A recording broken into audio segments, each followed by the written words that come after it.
All right. Good afternoon. We're going to start our March 26 UNC committee as a subcommittee. And in the interest of time, just a little housekeeping. Assemblyman Gurrell is still on military leave, so he will not be here today, and there will not be a replacement for him.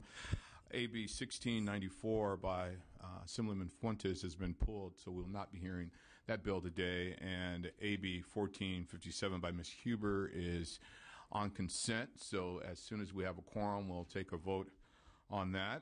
And it's a recommendation to appropriations on consent as well. So in the interest of time, I see the president of the PUC is here, Mr. Michael Peavy, and I will ask Mr. Peavy to come forward. We also will have our annual report from the Public Utilities Commission to this committee and to the legislature as a whole. So when you're ready, Mr. Peavy, you can begin your presentation. And I know we're being joined by some of the staff at the PUC today also who will add in their testimony. So we welcome you here today. We will have Paul Clannon, Executive Director, Ed Rudolph, the Energy Division, Michael Amanto, Michelle Cook, and Reminder Kalan from the Water Division. So, Mr. Peavy, when you're ready.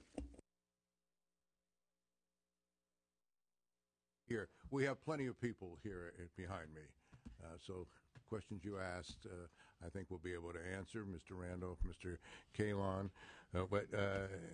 from Energy Division and Water Division. But right next to me here is Paul Clannon, who's our Executive Director. And the questions that neither Paul nor I can answer, we'll have others answer. We'll do our best for you, okay? I believe you all have a copy. We had distributed earlier today, a copy of our annual update to you, so I won't try to go through all 40 or 50 odd pages, so 40 pages of this, but I would like to highlight a few things. So if you want to skip the first few pages about ourselves, I do want to point out several things that are very topical, I think. First, I think we've improved a good bit in the consumer complaint area, and our response time is up, and we've handled close to 19,000 complaints over the past year, which is quite a bit, and obtained refunds of $1.7 billion. We put a tremendous effort into promoting diversity over the past year. It's rather remarkable. Yeah, it's rather remarkable that now the spend of the 30 participating utilities and cable companies and all under our GO 156 program, money going to diverse suppliers now $7 billion. $7 billion. When I became president of this commission, it was like $1 billion. We've made an awful lot of progress in this area, and it keeps going better and better, up from $5 billion in 2010 to $7 billion in 2011. And we will continue to expand this program and show that it makes a lot of sense for California in terms of more suppliers, better suppliers, in many cases more economic suppliers, and so forth. Next, I just want to turn to the question of safety and enforcement, because ever since what happened in San Bruno happened, it's got an awful lot of attention. We've had a lot of support administratively, and the number of inspectors in our gas safety and reliability branch has been increased to 18, and we've filled 17 of those 18 positions. All of those new inspectors are undergoing all the required training programs that you would expect, and I think that the consequence will be not only the best safety program that we've ever had in California, but the best safety program in the United States. We have implemented, after that accident, I appointed an independent review panel, and in addition to the National Transportation Safety Board, and both of them have issued lengthy recommendations, often quite critical not only of the utility involved, but of this commission itself. honestly, that we weren't on top of as much as we should have been. I think that is undergoing very significant change in terms of culture. We have more inspectors, as I indicated. We have tougher enforcement powers, and we're fining people big time. PG&E has been fined $38 million for the accident that happened not far from here in Rancho Cordova. We've issued another $16 million citation to them for their failure to conduct pipeline leak surveys, and we're considering penalties against them for all kinds of cases enumerated on issues enumerated on page 10: pipeline ruptures, record-keeping practices, pipeline classification problems and violations, a host of things, working with the federal government and all, and there's an awful lot that will be going on in this area as this year evolves in terms of ultimate disallowances and fines for that company. The next page simply just indicates some other issues that we're involved in. When we had the terrible windstorm in Southern California in December, the issue of pole overloading became an issue, particularly in places like Malibu, and we are addressing that very vigorously right now. And the same with rail crossings and so forth. If we turn to page 14 and beyond, implementing energy issues and energy priorities is set by statute and policy. Page 14 indicates that the investor-owned utilities' electric rates have basically stayed constant with inflation over the past eight or 9 years, since 2003. By that I mean they've gone up at about the inflationary rate. We have not seen any great surge in rates in this state in the past 9 years. And of course the biggest costs are generation and the distribution costs. We've had a lot of attention, particularly in Northern California media about so-called smart meters, and I just want the committee to know that most of the deployment of these meters has now occurred. SDG&E and PG&E are over 90% complete. They've placed into operation over 13 million smart meters, and Edison about 4 million. So we're up to 17 million smart meters. There are people that have complained about possible health effects of these meters. We adopted an opt-out program in the PG&E service territory. We will do the same, I'm sure, for San Diego and for Edison. To date, the number of people that have opted out in the PG&E system are 9,800 out of 5 million meters put in. So you get a sense of proportion here. The numbers will probably go a little higher than that. People have to pay if they're non-care customers, $75 to opt out, plus $10 a month, which is about 40% of the cost that the SMUD charges right here in Sacramento for the very same purpose. I didn't say that to elicit any invidious comparisons, other than to note that people's opinions on these things differ significantly, and we try to do something that's equitable and yet also is not a freebie. That's what it comes down to. San Onofre's in the news a lot right now, and I can't tell you what the outcome is going to be at San Onofre. I think we'll know within the next 2 weeks. The California ISO, the Energy Commission, the PUC are all working at the request of the governor very earnestly to make sure that if we have a long-term outage at San Onofre, that we're covered, so that we don't have to have any serious consequences on the Southern California economy if the weather turns extremely hot, which is quite possible. It could, any time after June. But we just don't know yet. I've met regularly with their president of the company, as have others, in trying to get to some of the bottom of what's going on there. We don't have the safety responsibility the NRC does, the federal government, but we do have a very important role to play in overseeing the company nonetheless. Great. I'm just going to ask you to hold your testimony for a minute so we can establish a quorum. Madam Secretary, please call the roll. Bradford. Here. Fletcher. Buchanan. Here. Fong. Here. Fuentes. Present. Furtani. Here. Hernandez. Huffman. Knight. Ma. Nastandi. Skinner. Swanson. Valadeo. Okay. All right. Our quorum has been established, and we're going to go back to our consent item real quick. AB 1457. Need a motion for that?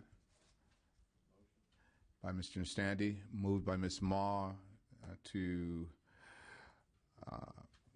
appropriations as consent, do pass to appropriations and to consent. Madam Secretary, do pass as amended to appropriations. Yes, let's go. Bradford. Aye. Bradford, aye. Fletcher. Buchanan. Buchanan, aye. Fong. Fong, aye. Fuentes. Fuentes, aye. Furutani. Hernandez. Huffman. Knight. Ma. Ma, aye. Nastandi. Nastandi, aye. Skinner. Skinner, aye. Swanson. Valadeo. Okay, it's on. All right, Mr. Peavy, you can continue. Thank you. Okay, I want to call. I mentioned San Onofre. Happy to answer any questions I can on that. But everything is in flux, frankly, at the moment in that regard.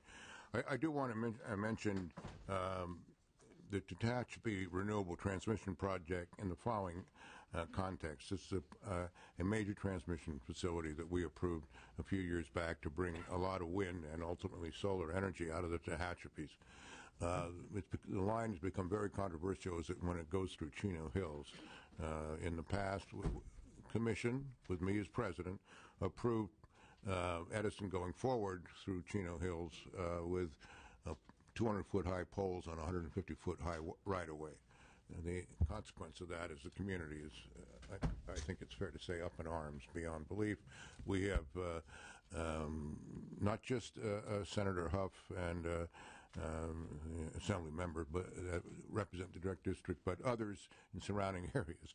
Consequence of that is that we stopped the construction through Chino Hills, and in response to community concerns, and we're hoping to see some outcome there that will satisfy the community and yet also make sure this transmission line is built in a timely fashion to bring renewables into the load centers in Southern California. And we've sponsored and promoted a mediation effort between the city and the Edison company that didn't work at the moment. Anyway, it's in abeyance. After going around for a week or two, we hope something very positive will come out of that, but I can't tell you what that would be at the present time. The RPS is a big issue, of course, in California. Turning to page 19, I'm happy to say that all the major IOUs now are 20% or above in terms of their renewables. Edison is at 21.1%. San Diego has made incredible progress in this area. It's almost at 21% after being at less than 12% just a little over a year ago. So things are moving along there, and of course we have a requirement to go to 33% by 2020. But based on what's happened the last few years, I think that it's a reasonably likelihood that we can do that, depending on financing and other things that come up with these projects. But it's our most recent RPS solicitation, which was the 2011 one, was very robust, and prices have come down significantly in this area, and it's much more promising than one would have thought a few years ago. I'll skip over the other aspect of this other than to say that we are pursuing distributed generation in a very active way and doing a lot in R&D, and we now have the question of what happens post the public goods charge issue, which the legislature did not continue at the end of last year.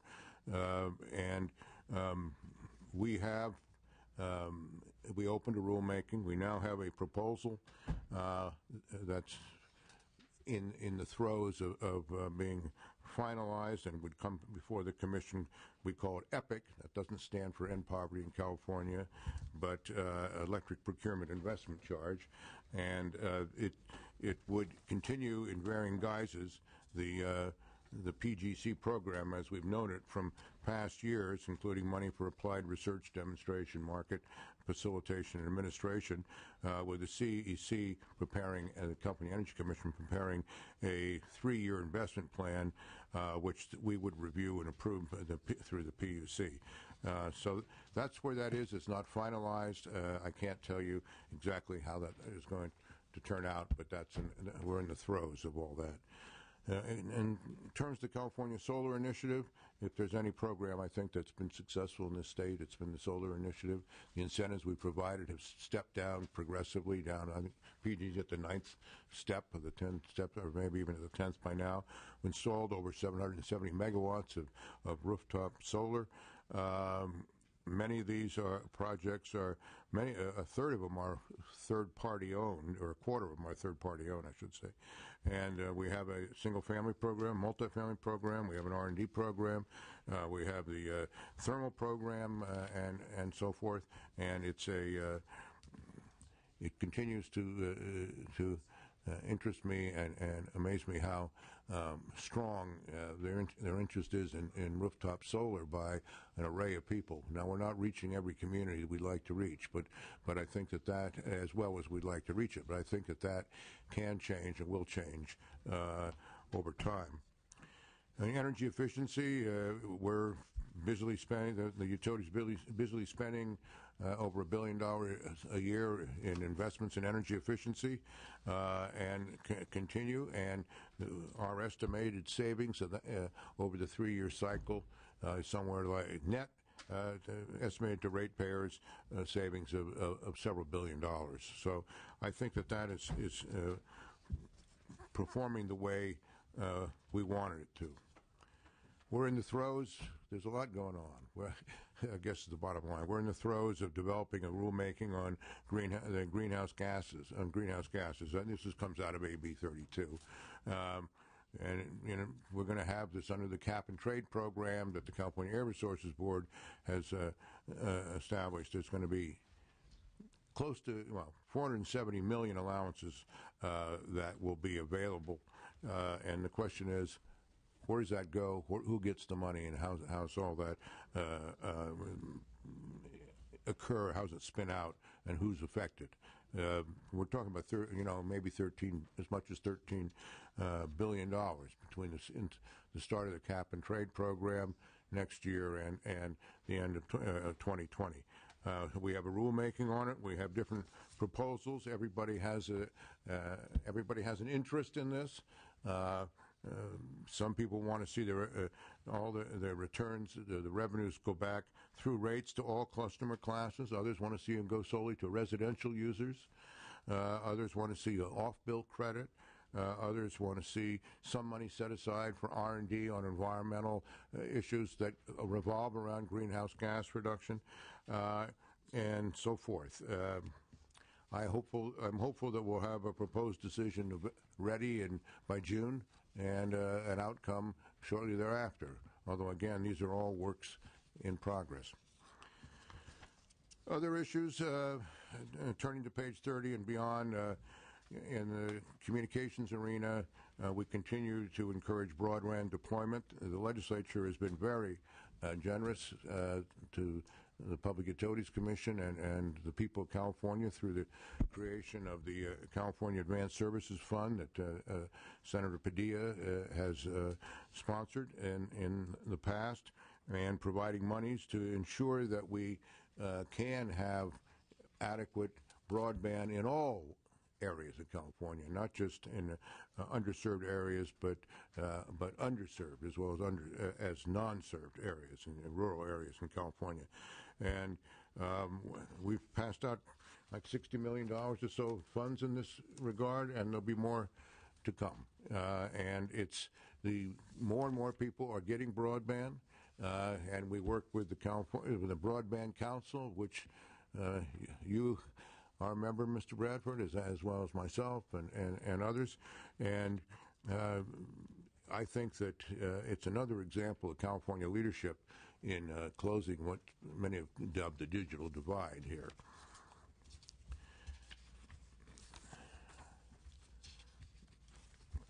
Other areas, I think that the 5-year program on DFCA is panning out the way we pretty much thought it was going to. There may be some changes there, or not changes there. There may be some things there that weren't all perfect. We regulate a lot of water companies. 17% of the California residents get the water from companies that we regulate, and 121 of them now in 14 sewer districts. We're pushing strongly a 20% per capita reduction in water usage by 2020, which is only 8 years away. We have now adopted in the water area the same kind of programs we have in the energy area, low-income ratepayer assistance, and a water action plan. And we're busily at work in that. So with that, that's kind of a hurried overview of some of the things that are going on. They're not all the things that are going on, believe me, but we're a good-sized agency, and we have a lot of responsibilities to people of California, and I hope we discharge them adequately. Thank you, Mr. Peavy. I'm now going to open it up for some questions from the committee members if you have them in any specific areas. Ms. Buchanan. Thank you. Thank you for joining us today. I have I guess a number of questions, and on the one I want to compliment you on the job you're doing in many different areas, and I think California, we're certainly, have an ambitious program with AB 32 and the RPS standards, and I think are doing a great job in many areas in terms of developing more alternative energies. I guess on the one hand, I applaud that. On the other hand, I do have some concerns in terms of how we move forward and whether or not it's in a thoughtful way. And I think a little bit about a trip we had to Spain when they were talking about problems they had as a result of feed-in tariffs, where they sort of acted very quickly and then later on ran into issues. So let me just ask some questions, then I'll kind of give some statements. But in terms of solar itself, you said we weren't reaching all the communities. What communities are we reaching primarily? Well, you have to break down solar programs into a whole bunch of different. Well, let's talk about residential solar. We'll just talk about residential. I think that the way the program is designed, and given the kind of rate structure that we have in the state of California, with a very highly tiered rates, that solar is most attractive to the more affluent communities, and we haven't found a way of making it more successful. That's why we have the this MASH program, the multiple housing units, trying to reach them.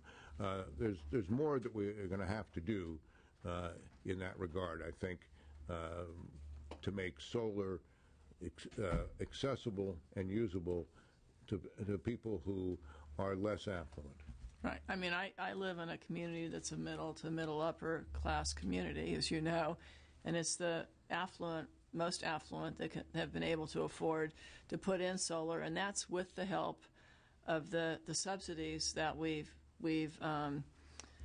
given them. And it seems to me that if you have money and you can afford, along with the subsidies, to put in solar, then you can bring your rates down considerably. I also live in an area where we'll have weeks at a time in the summer where it's 100 degrees and the air conditioning's running, and that's when my bills run about $1,000 a month, which is more than my first house payment, I might add. And if you're at the other end of the spectrum, you have subsidized rates, which is as it should be, but if you're in the middle income, you end up getting caught in the middle, you get caught in the middle in so many different areas, whether it's your kids' college tuition or whatever else you're doing. It just seems to me that we have a group there, and when I take a look at what we're doing, I'll just give you a couple comments or concerns, and you can comment on them. And it's not that I want to slow down at all where we're going. I just want us to be very thoughtful in terms of how we proceed. One is that that the people who are benefiting from these subsidies and then benefiting a second time with lower rates, if you get to where you're zero, then you're essentially not paying any charge for transmission or to be connected to the grid, or even potentially into some of the public purpose programs that actually were used to help give you the subsidy to put in the solar. So I do think there's got to be some kind of fairness. There's certainly a logic there. Yeah, yes. There's got to be some kind of fairness there. And I also believe, and I'll sort of leave it at this, is that, I think a lot about a bill that we had on warm lines that we voted on a couple of years ago, and the cost of making sure that the phone lines going into the homes were live. And the problem we ran into with that was that when everyone was on a wired line and you maybe only had 1 or 2% that you were keeping warm, you had 98% subsidizing, so it made sense. But as the number that you were subsidizing is you have only 75% have wired lines, then you've got 75% subsidizing 25.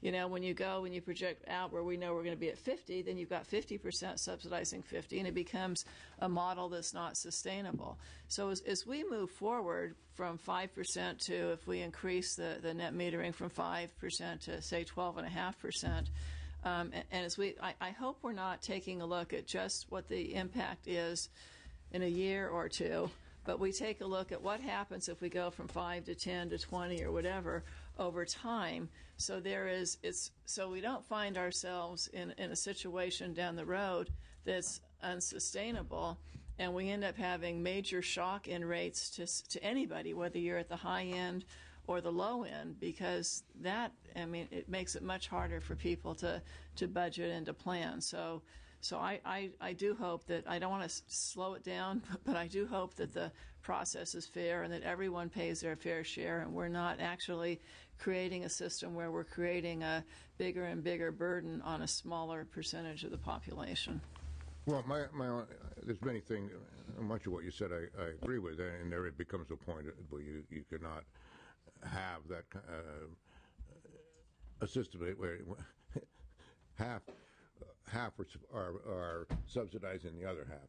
But I think the answer to this is a reform that is fundamental, which is changing the way we, in part, the way we do our structure rates in California. It's just a lot of it has grown up over time. Some came out of the energy crisis 2001, where we got tiers 3, 4, and 5 all of a sudden, and they've been a great incentive for solar, but their basis was to try to spread costs around, and it wasn't thought out as what the consequences would be some years later. We have to take a more fundamental look at this. The other thing about solar is today it's not a big subsidy that California is providing. The California solar industry has done its job and stimulated a tremendous amount of solar development. The biggest beneficiary today in solar is due to the federal income and tax credit, which is 30%. So that has more impact by legions than anything that the state is doing. Didn't start out that way when the CSI was first created, but that's what's happened. But the idea that you have to find some balance here in promoting these programs, I think, is very wise. I don't think we're at that point yet, but it will inevitably get there if we're not aware of it and do not make alterations along the road. But if you don't, my concern is that we don't just say, okay, we're going to go from 5 to 10 to, this is only a little bit more, without doing some kind of longer term modeling. Because if you fell like 1 or 2% behind a year, well, 10 years out, you're 20% behind, and that's a big shock to people. So there's got to be some realistic, I think, long-term modeling, both in terms of usage and rates, and so we can strike that balance, and everyone pays their fair share, but we don't get to the point where the average resident of California who can't afford solar, or and who doesn't qualify for a low-income subsidy, can't afford to heat or cool their house because the rates are too high. Right. I know you know that. That's your job. I agree with you. Thank you, Ms. Buchanan. I'll have a follow-up on that, but first, Mr. Fuentes. Very good. Well, to dovetail to that, President Pevia, what is it that the Commission is sort of doing to look forward to figure out how to smooth that, hopefully what will not be is rate increases or rate shock to the rate base? What is it, do you need any, and I know this is a dangerous question to ask, but do you need any direction from the legislature? Are you looking at it in terms of proceeding now? I mean, what sort of on the horizon to look at sort of the modeling that Ms. Buchanan is speaking of? You understand that I think that we have plenty of direction from the legislature.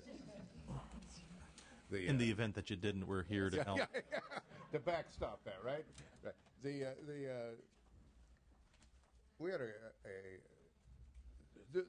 this whole issue that Joan raises and your Assemblywoman Buchanan raised and you are referencing has become more pronounced and got more attention, I think, in the last couple of years than it has before. And we have a lot of discontinuities here in rate structure and rate design that have to be looked at. But that means that parties have to drop some of their old concerns in these regards, and I don't see great willingness to do that so far. But we did spend a day and a half conference up over at Napa a few weeks ago, talking just about with all the different players, the utilities and all the peripheral and other players in this arena at the Public Utilities Commission. We talked about rate structure and the long-term need to alter and change the way our rates are structured.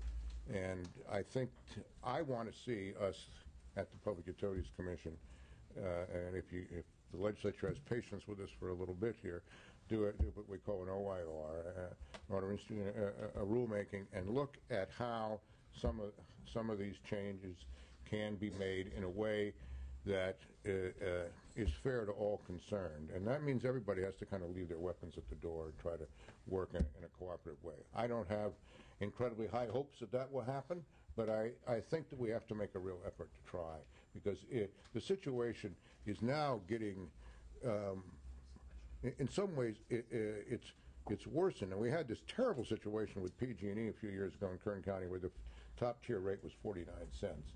And that is what led to kind of a consumer revolt, because you had the situation that Assemblywoman Buchanan speaks of. We had 30 straight days over 100-degree temperature.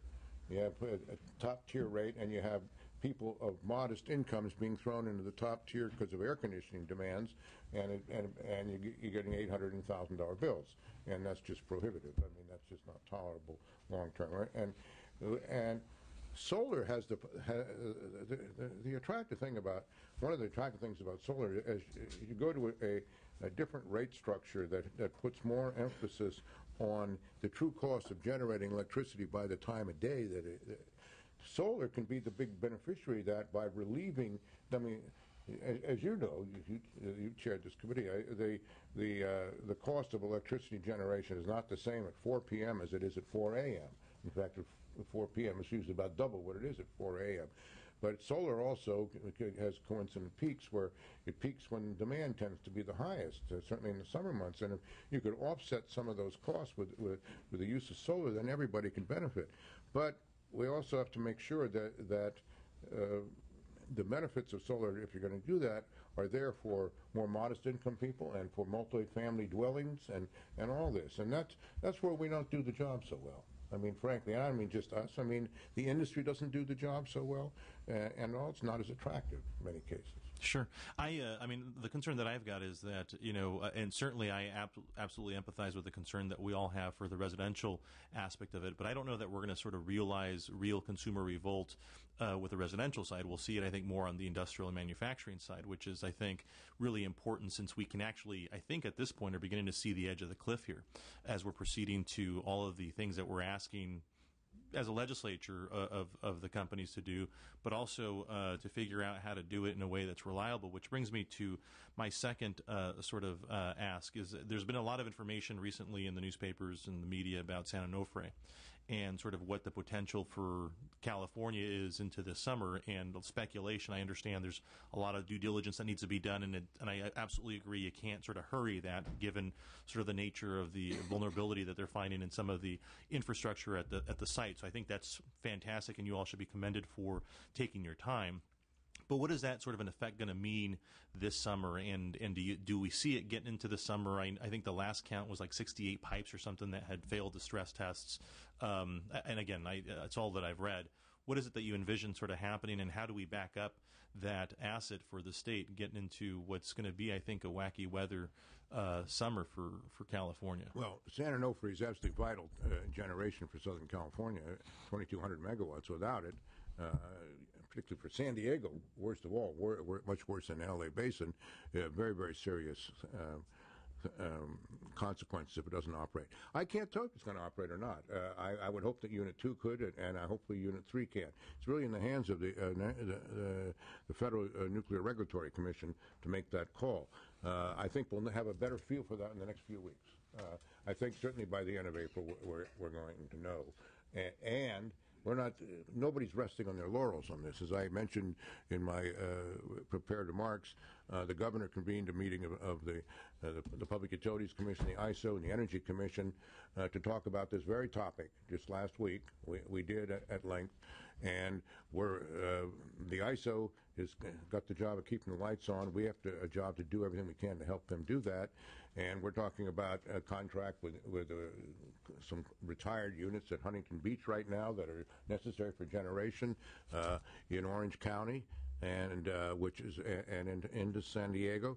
We're talking about speeding up the completion of the Sunrise power line by July 1. We're talking about some other transmission improvements. We're talking about an expansion or a rethinking again a very aggressive conservation load shedding savings program for San Diego if it appears necessary. So we have to be ready by, I think, early May with a program in case we face the worst situation. And the worst situation sure. is the two units not operating.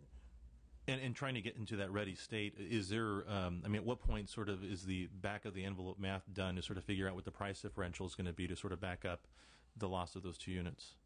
I mean, do you all sort of do that at the commission? I recognize that you do it, and you sort of, that's the secondary sort of objective because you've got to keep the lights on. But understanding that there's going to be a significant cost, how do we sort of prepare for that?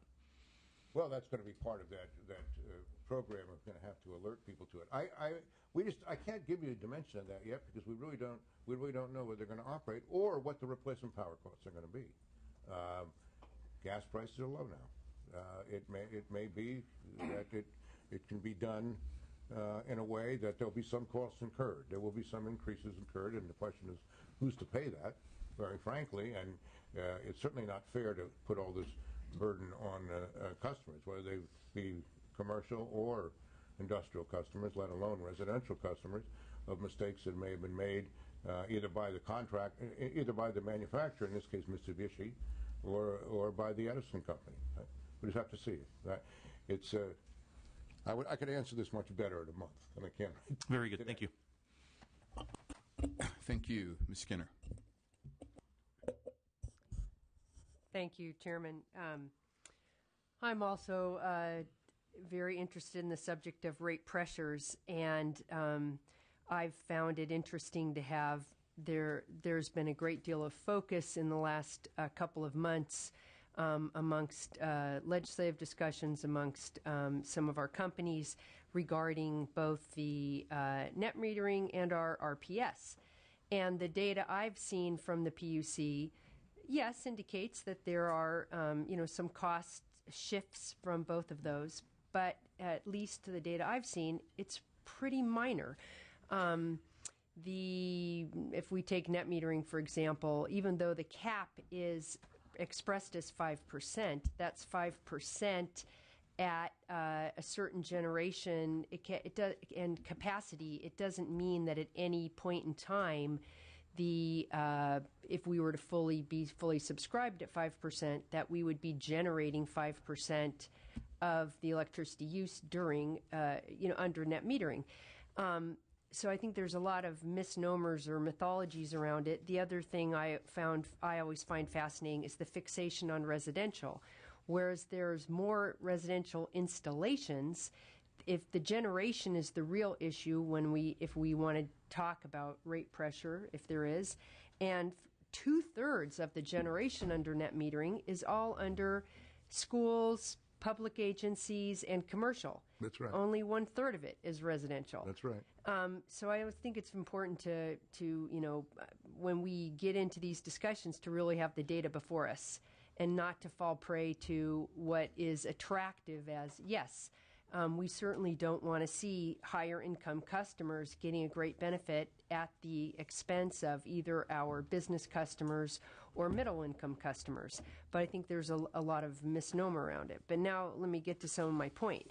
And that is that the rate pressure aspects that I'm concerned about, and this is, again, we have these holy grails, but one of them is our CARE program. Our CARE program, to me, is very, very important. And yet when we look at it, it's the rates have been frozen since 2000 or 2001. And whenever you get on that program, you are allowed, it's up to you, it's self-policing, to stay. And you may not technically, you should probably not if your income changes, but, most people probably don't jump to contact their utility and indicate that their situation has changed and thus they shouldn't be on CARE. So now we find that I think we've, in total, under residential customers have, I think, more than 30% who are in the CARE program. I don't know what kind of rate pressure that's creating, but I think that it's bears are looking at. And I'll let you comment before I bring up the other thing that I think is quite serious in terms of rate pressure. Well, I'm not sure what I'm supposed to comment on. I don't. Either the. I mean, obviously, people don't have a grand incentive to run off the CARE program. I mean, that's human nature, right? I would. But it's been frozen since 2000. No, well, that's not entirely true. A couple of years ago, the legislature did provide some relief in legislation and go up 5%. Recall, up 5% a year.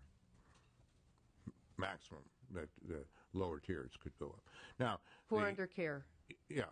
Now the program. Look.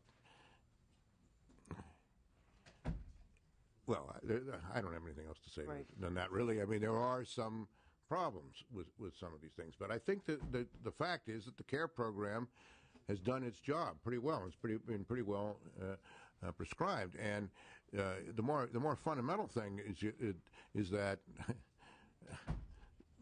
there was a freeze for a very, very long period of time, and all this talk about rates going up did not affect a particular group up to a certain number of kilowatt hours a month. That is accurate. I mean, one can't get around that, and that's why we pushed everything in all these other tiers. Yeah. Everything, so you got as high as 49 cents in PG&E, which we reduced to in the mid 30s because of the tremendous consequences that showed in a particular circumstance. Well, I do think it is worth it for, and I don't know if the PUC has one scheduled, but to have a very detailed rate analysis of all the different programs we have and what rate pressures those are creating, so that we have better data and we understand it. The other data I got from PUC just recently, or actually it was Energy Commission. It came from the Energy Commission, though it was, they indicated their source was PUC, is that the annual percent increase on our rates by our IOUs from the period of 82 to 2010 was about 2.4% annual with PG&E, about 2.3%, and then 1.2 the next with our SCE&E and SDG&E. Those were from 82 to 2010. Then the percent increase between 2001 to 2010 was almost comparable, each of those IOUs, the same amount. So in both of those periods, various programs were initiated, such as whether RPS or CSI, you name it, and yet the rate again, whether these were legitimate rate pressures or not, the rates have been pretty consistent in terms of their annual increase. Well, thank you for validating the management of the Public Utilities Commission. Well, but now I'll bring up my other concern, though, because while these may be reflected here, what I feel is potentially the greatest rate pressure is the deferred maintenance. The fact that it would appear as coming out that there's not been adequate maintenance. We know it regarding PG&E's infrastructure. I don't want to assume it on our other two IOUs, but until we've really investigated it, it's possible that there could be a good deal there. We know it's so at San Onofre. I mean, that's what we're discovering, that certainly the problem came about when they replaced, did the steam work. But what we're finding is these tubes have been too stressed, or they're not functioning adequately. And I don't know if we have looked yet at Diablo Canyon, for example, or other nuclear facilities.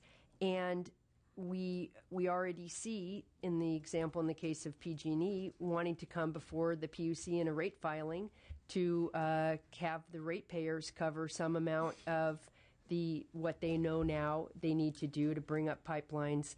And my understanding is we've already been paying that. We ratepayers in all three utility cases have been being charged what the PUC felt was the appropriate amount to maintain their infrastructure, and yet it would appear, and again, I don't know in our other utilities cases because we don't have the evidence like this, but certainly if it is at all indicative, then there's quite a cost out there. And if the ratepayers have already been being charged it, the question to me is to whether how much should we be bearing that burden? And the dollar amounts that I've seen in terms of that deferred are huge. And they make anything like RPS, NetMeter, or any of the other extra programs we've put in pale in comparison. Well, you have an awful lot of different pieces in what you've said. I mean, at San Onofre, the steam generator problems these are brand new units. I mean, yes, but the tubes were not brand new. No, but Mitsubishi is the supplier, and they're going to have to assume some of the cost there. PG&E did not spend money. Let's go stick for the San Onofre one for a minute. The only reason we're aware of them, it would appear, is because of the steam replacement. But the tubes themselves have been part of the plant for what? Since its inception? I can't remember. The plant was operation in '84. Right, but they were in use and were expected to be continued in use, and it's because of the replacement that we've then discovered. I'm not sure that's accurate, but I could expand on that to you in another venue. But I'm just what I want to get across is if deferred maintenance may be a problem to varying degrees amongst all the investor-owned utilities. That is true. I live in principal residence in Southern California, where the lack of adequate maintenance on poles in windstorms I've seen the personal consequence of that. So, but in the case of PG&E, it's no doubt that there were monies that were we approved for expenditure on things that were not. The money was not spent on that. The money will be spent on that. It will not be at customers' expense. Well, I raise it partly as you understand. yes, we're not going to have that double billing anybody. Right. So I raise it because I think these things are, in terms of our legislative oversight, the legislature and the customers do rely on the PUC for that oversight. And when we see, like in both these cases where it would appear that the maintenance has not been occurring, it does cause a lot of worry on the part of, and I know that in the slides, I know that in your in your public comments and in the work the PUC has taken on since both these incidents, there has been at least the communication of the agency really trying to shift its culture in terms of the enforcement and the public safety guarantees. But I guess I'd like a little more assurance that that I'm going to see more of it, and that I'm not going to have to pay higher rates for it. Well, you certainly will have the assurance. I hope you'll have the assurance you'll see more of it. We certainly have hired more people, and with the support of the Department of Finance and the governor, and we're pursuing a much more vigorous program in terms of fines and what have you. As to how that plays out over the next 6 months, wait and see. I don't think you'll be disappointed. Thank you, Ms. Skinner. Mr. Nastandi? Thank you, Mr. Chairman. On page 14, about the inflation of the rates, does that include commercial, or is that just residential? Yeah, that's overall rates. Yeah. Do you have it broken out? I don't have it right here. I may have it in the appendix. We could certainly get it to you. Just be curious to know. Yeah. Commercials. No, we can certainly provide it. Okay. Sure. Yeah, the same kind of information is available. Okay, thank you. On the, I had heard, and I'm just wondering, are you guys pondering a public goods charge on water utilities? No, not at this moment. Okay. And, well, a lot of the questions have already been answered, so thank you. But I guess my last question on the rates is, are there any rate increases proposed right now before the commission? Yes, everybody has rate increases. Was that a constant? Proposed. Yes, pretty much. Do you anticipate any being approved in the next couple of years? Next couple of years? In some fashion, yes. I mean, people always seek a lot more than they get. That's the bottom line of the thing. Sure, but I guess I'm going towards, the compliance with AB 32 and so forth. Do you see a constant upward pressure on this? What do you see 5 years out, maybe, would be a good question. I'm not sure. I think if we can do some of the things that Assembly Member Skinner and Buchanan talked about in terms of pursuing renewables, if natural gas prices stay low, and if the price of solar and some other things stay low or come down even further as technology expands, that in the energy space that we should not see any radical increases in price. No, I think it would be fairly modest. That's great. Did on the and her numbers are right. I mean, the increase has been less than the cost of living than the CPI over the past 20 years or over the past 10 years. Any way you break it down. So, I mean, I may disagree with some aspects of what she was saying, but the fact is that we have been able to incorporate renewables so far, 20+% into the system without radical upward price increases. Do you have a particular opinion, or do you care to give one on where the money should go with the credits and allowances and the money being paid? Ask me in 6 weeks. It's a balancing act here, and I don't want to get out ahead of my colleagues in this. But I gave you the different ways the money could be spent, and there's opinions on all these things, and there are people sitting behind me out in the audience that all have those views, and you'll probably get to hear them too. What the right mix is, I'm not quite sure. I think the vast bulk ought to go back to customers. I agree. The vast bulk to residential customers, because they don't have the ability to pay to deal with and pass along price increases like some commercial and industrial customers have, and the ARB has reached out to 600 of those, some of the bigger users, and found different kinds of programs, cement manufacturers and others, to help them. So I think most of it should go to, whether it should all go, whether it ought to be, you ought to get it on a monthly bill, or you ought to get a check twice a year. These are some of the things that I have not, in my own mind, resolved yet. But I think those are peripheral to the central point of should the bulk go to residential customers. I would say yes. Okay. Thank you. Thank you, Mr. Nastandi. Mr. Fong, before we go to your question, I'm just going to ask the Secretary to open the roll and allow those absent members to take a vote on AB 1457. Furutani, Hernandez, Huffman, Knight, Swanson, Valadeo. Valadeo, aye. All right. That bill's out 8-0, and we'll allow absent members to add on. Mr. Fong. This is about solar investments. You know, the low income and the middle income communities don't seem to invest in solar, and that's primarily due to the upfront cost. Are you, the PUC, working on any innovative financing models such as power purchase agreements or leasing so that you can cross demographic lines for investment on solar? Well, as I said, we have through these multifamily programs and so we're trying to reach to that constituency.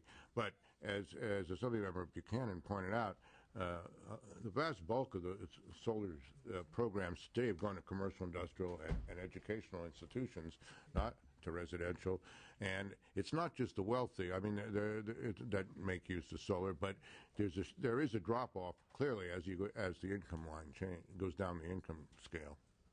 Are you working on any innovative financing? I hope. Well, I hope that we can come up with some. Yeah, okay. But to understand, the biggest thing is the biggest incentive is the federal tax credit.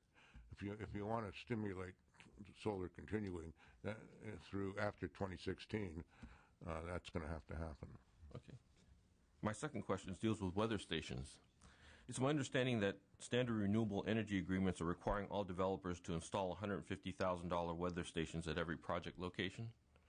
However, if a project is small and located close to load, it may not generate enough revenue to cover this cost, so that the project will never be built.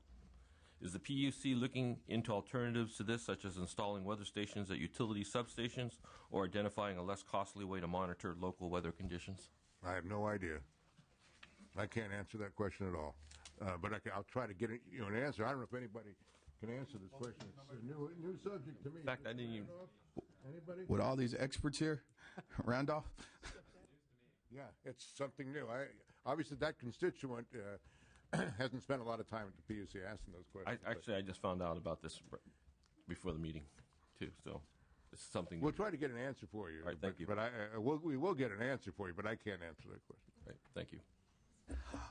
Mr. Peavy, I want to thank you for your presentation and what you've provided so far as it relates to what the PUC does on an annual basis, but it seems to be a common theme from most of my colleagues, and it's centered around rates and the cost shift that might be associated with net energy metering.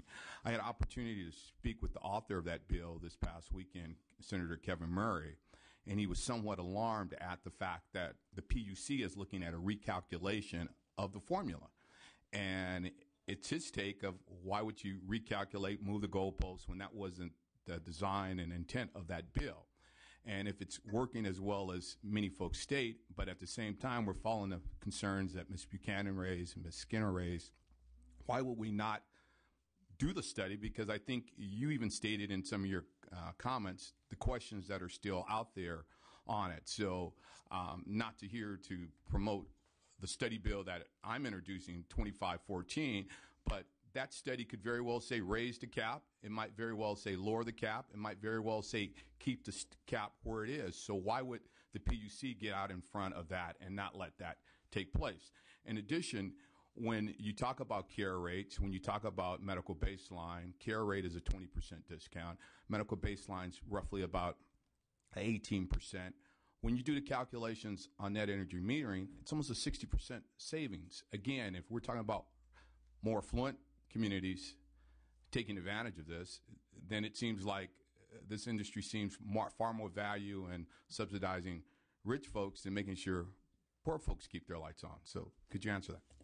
Well, I'm not sure what the question is, but I'll make a comment, and it's the following.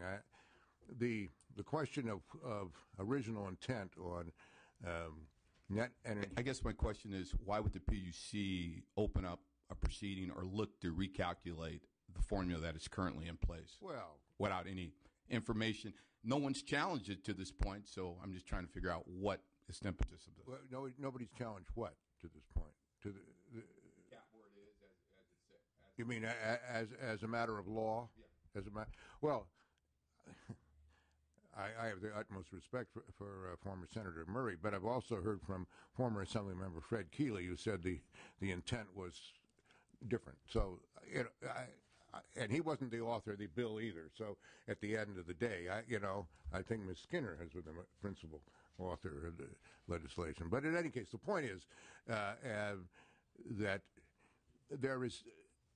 I'd be less than candid if I didn't say there's a lot of interest in raising the cap. Okay, you know that, and it's a lot of, and this is one of the places where I'm one of 5, and I have 4 other members too who all have an interest in this subject, and so we'll just have to see how this plays out. There's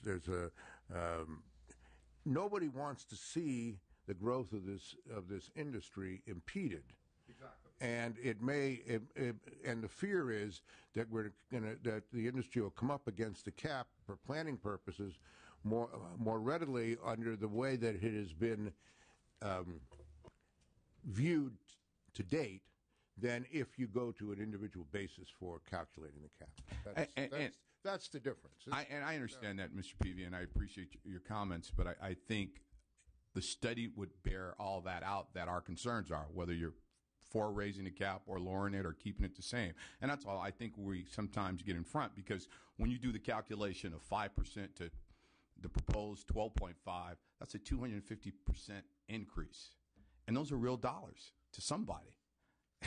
So it's not, lightly to be considered. Ms. Buchanan, I think you had a follow-up question. I just have one quick question or comment. It's nice when as Senator Skinner talked about rates and when you show your chart here, but you also alluded to the fact of adding the additional tiers. And so I think it's real. We have to be sure when we talk about rate increases that it does translate into how much people are seeing their bills go up, because, I would argue that when you create additional tiers, even if the rates increases are low, the bills that people are paying, especially if you live in a hot climate, are going up faster than the rate increases. So I think it's important to take a look at both of those factors. Well, your point is that the numbers that I've shown, and let's go to Mr. Nastani's point too, masks, because it's an overall number, masks the individual components of it, and that's true. And we said we'd provide the commercial rates for him, and we'll do that. Right. If you only had 3 tiers, but when you add a 4th and 5th tier, then for those people, those tiers may be only going up. But the reality is that from 2001 until 2009-10, for the smallest using group, or the 500 kWh and below a month, there was no increase. So everything else was pushed up. Now, that doesn't mean, and this is where I talked about and trying to get across the point about rate structure here, why we have to look anew at this.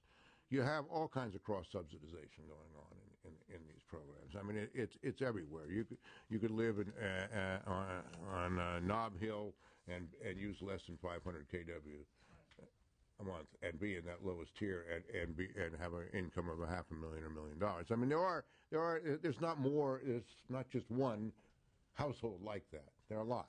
There are a lot of households in the Central Valley or in the Inland Empire that are modest income, have very high air conditioning load, have rattle-trap old air conditioning, and paying $1,000 a month in the summertime. If you live out there, and this is in the Edison Service Territory, you in part represent.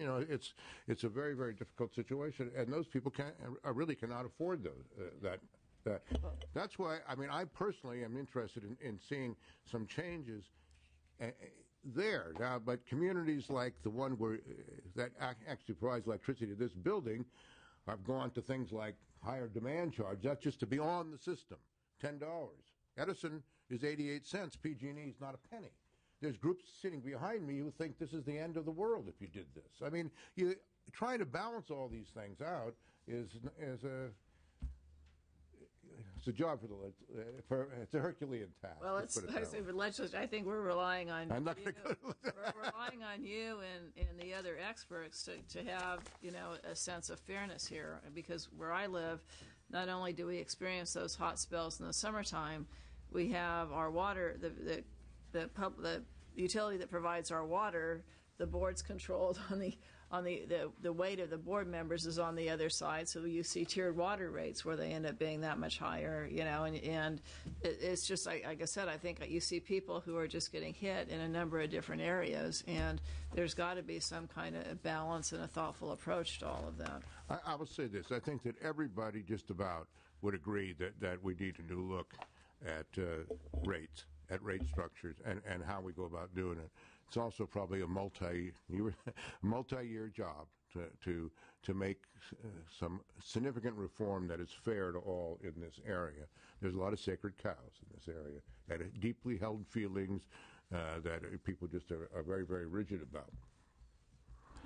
Mr. Peavy, I'm going to thank you for your call on Thursday to give me a heads up as to the announcement the governor is making as it relates to charging stations. And I think that's a $120 million investment throughout the state of California.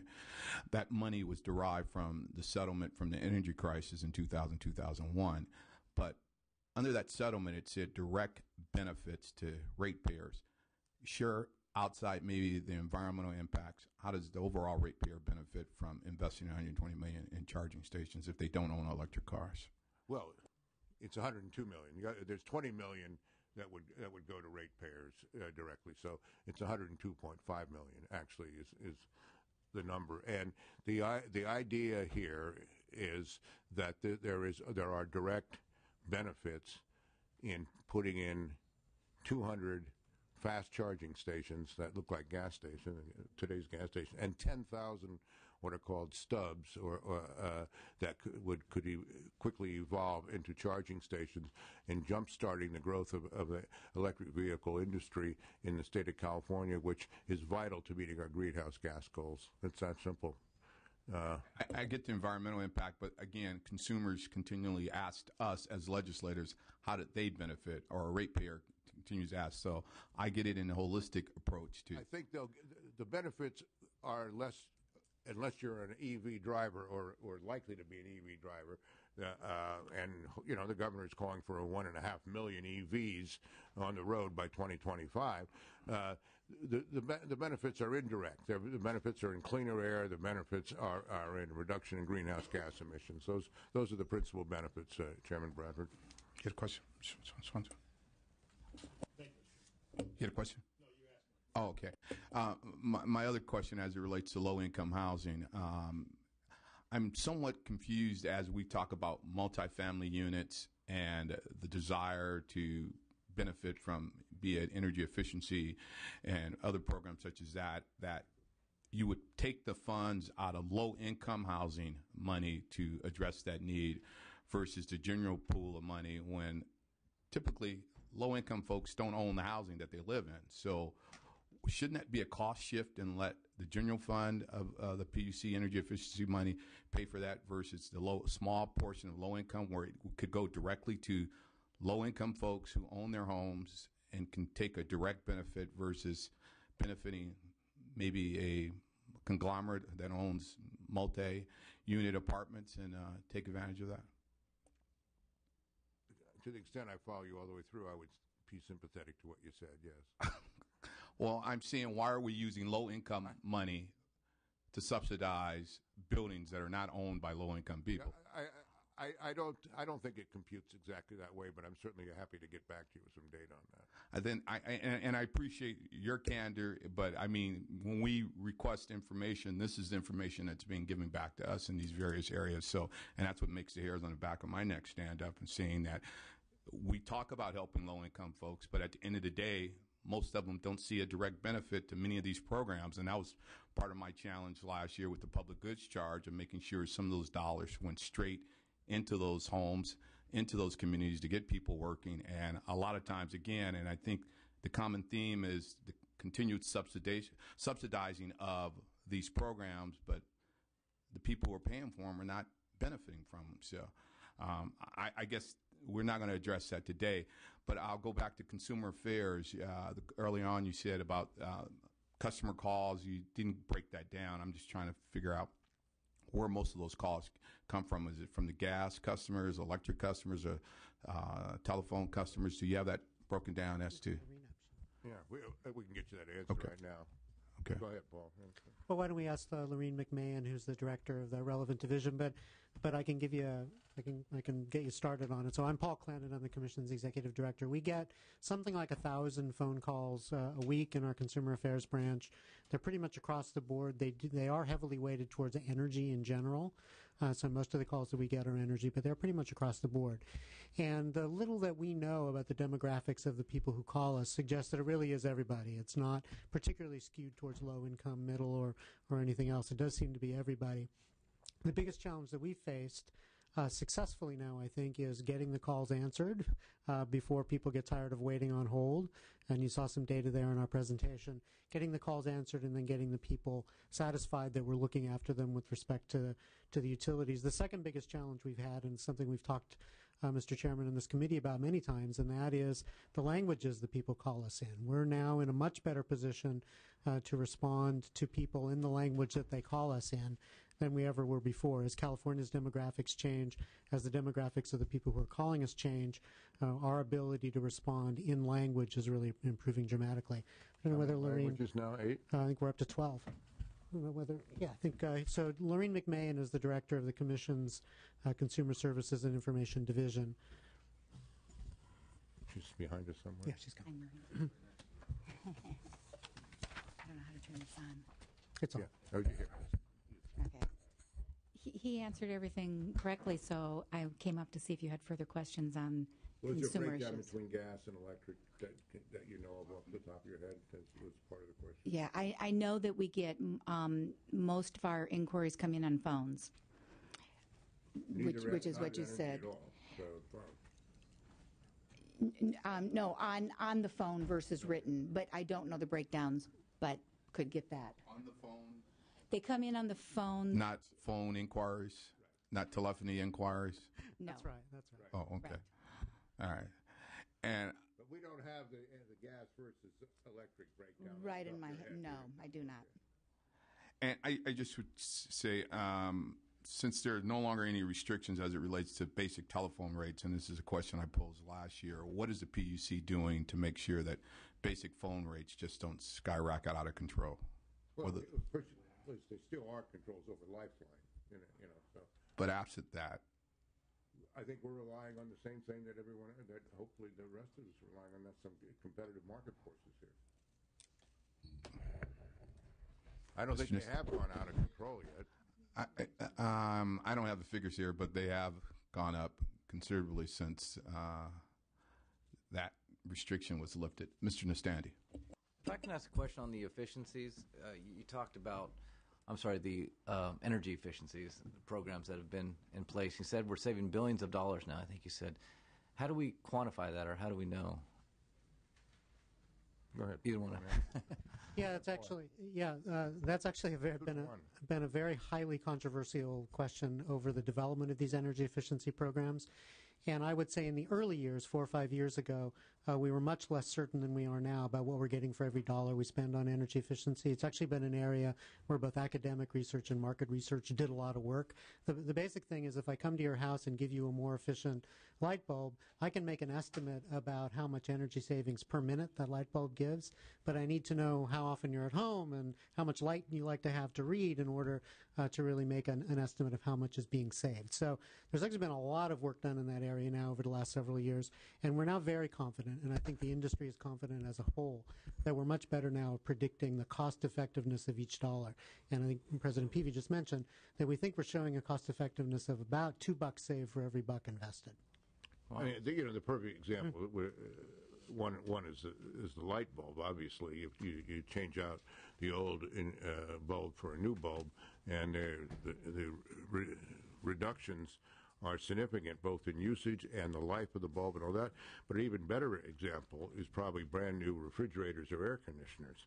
I mean, we've increased the efficiency of refrigerators over the last 20 years fourfold.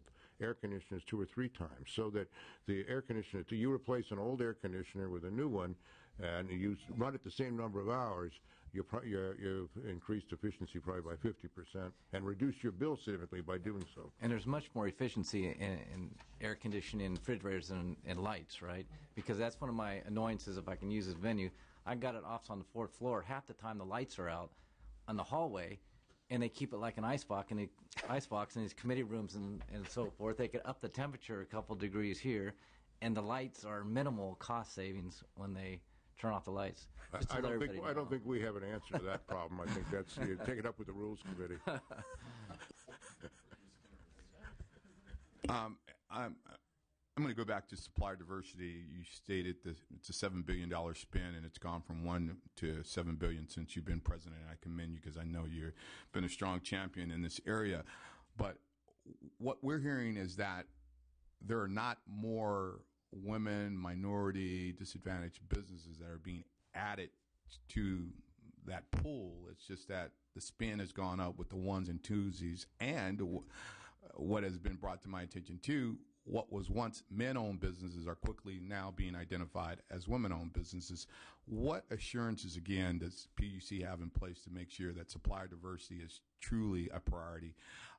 Understanding I introduced AB 2758 that dealt with the smart grid and making sure procurement and opportunities in that area. What is the PUC doing in that? Well, I mean, you look any way you slice it, the numbers have got incredibly better over time, and we have. I can't tell you about how male to female owned business. I mean that may be a peculiarity here, but the point is that the number overall has increased very significantly, and we just had and will continue to. We just had a week before last our first workshop at the PUC on capacity building and technical assistance, just to achieve that very purpose of breaking down the bigger contracts into subparts where you have more either women or disabled veterans and minority-owned firms getting the business, and it's happening. And 2 weeks ago in our Southern California, I went to AT&T's latest matchmaking event and was struck by how they're using the best new technologies to communicate with people in this regard and continue to break the subparts down. It's incredible. They're up to like well over 40% spend now. I mean, it's an incredible success, and how they're using new technologies to do it, and how they're using technical assistance to expand. And we have to continue and put more emphasis on that. We had our first workshop, as I said, 2 weeks ago on that. We'll have another one, and we'll have the people in these companies who actually have this responsibility, not just the guy at the person at the very top, who are committed, and then we collect the data, and I can't tell you how prideful I feel in what we've done in this regard, and will continue to do, in getting away from just the classic areas of work into now something like electric procurement, where people say, oh, you can't do that. The only people that sell electricity is great big entities. Well, we've shown we could do it in natural gas. We're going to show we could do it in electricity, whether it's electricity, law, accounting, finance, what have you. There's not a new financing now that happens usually without a minority or woman-owned firm as one of the bookends in doing those financings, things that didn't happen 5, 6, 8 years ago. We didn't pay attention to these things. We mouthed the rhetoric, we didn't deliver. And I think now we're showing you could deliver, and the numbers bear that out. I thank you, and if it's all right with you, the constituent that I met with last week, who happens to be a minority, who happens to be a woman, who happens to be an engineer, I would love for her to share her frustrations with her face-to-face meetings with utilities, and she's all but insulted as you're not smart enough to do this, and she's an engineer and has not been given those opportunities. And they come into my office, whether it's in the Capitol or in the district, on a weekly basis. I can't see constituents because I deal with more of these folks who continue to say the opportunities just don't exist there. Well, I'd be happy to talk to them. Okay, I appreciate that. I know, but I think it's beyond where you are, Mr. Peavy. I think it's other folks who have to embrace that culture as well. Chairman Bradford, there's no way that everything just turns around overnight. I understand that. And it's a constant effort.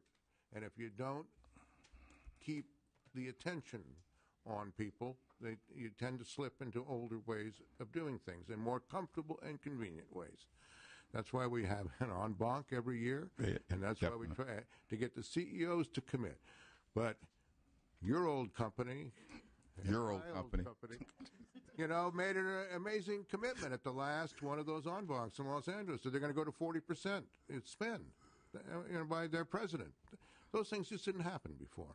Yeah. We were a big deal, go to 20%. We're on the right track, but we have to keep up the intensity of effort, I think, is the only answer. I don't want to monopolize this. Any other committee members who have questions that they want to present at this time while we have Mr. Peavy and his capable staff here? All right. Wow, that's pretty easy, huh? All right. Well, I want to thank President Peavy. I want to thank Paul Clannon and his support staff, Mr. Randolph, and those who are here today. I want to mostly thank my committee members for the questions that were raised here today. And I think if we take away anything, that there is a common thread as it relates to rate stabilization, consumer protection. We didn't get into a lot of public safety issues. I know in light of San Bruno, there's a ton of questions that we could have asked in that area. I think Ms. Skinner touched upon it lightly as to making sure that we're getting added value, that when ratepayers are paying for those upgrades or safety programs, that they're directly implemented in those areas. So hopefully we can get that instead of what we hear all the time, gold plating the system and not necessarily fixing the problem. So again, I want to thank all of you for your participation here. I'm going to open back up the roll because we had a bill that was still needing votes. I want to thank you, Mr. Peavy, for your time, and look forward to next year. Yeah. Mr. Swanson. Yeah, Mr. Chairman. Yeah, Mr. Chairman, I just wanted to add on, but you clearly asked all the questions. So in the last hearing, and I think you did. Thank you, Mr. Speaker. I'd like to add on. Aye. Swanson, aye. Huffman, aye. I think that we have Knight. Knight, aye. Now, public comments before Mr. Peavy and all his staff go away. We have opportunity for public comments. So if we have public comment, will you please come forward at this time?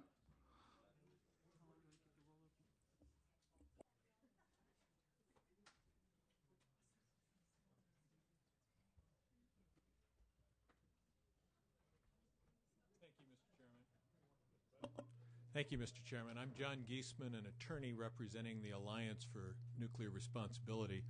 I wanted to bring to your attention two areas of what I would characterize as regulatory neglect having to do with the nuclear plants in the state.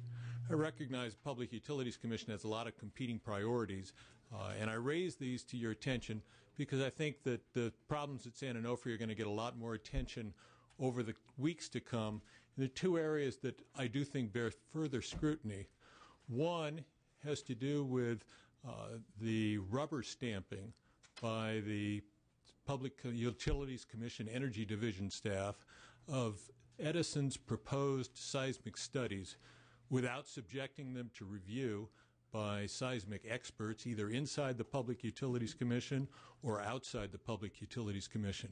Now, I want to be clear, I don't think Mr. Randolph has been in his current position long enough to be responsible for any of this, but the institution of the Energy Division has simply not provided the scrutiny that I think the public deserves in making certain that these seismic reviews are conducted with the utmost standard of care and that the scoping of them is subject to a world-class peer review. The second area has to do with the recommendation the California Energy Commission made in 2008.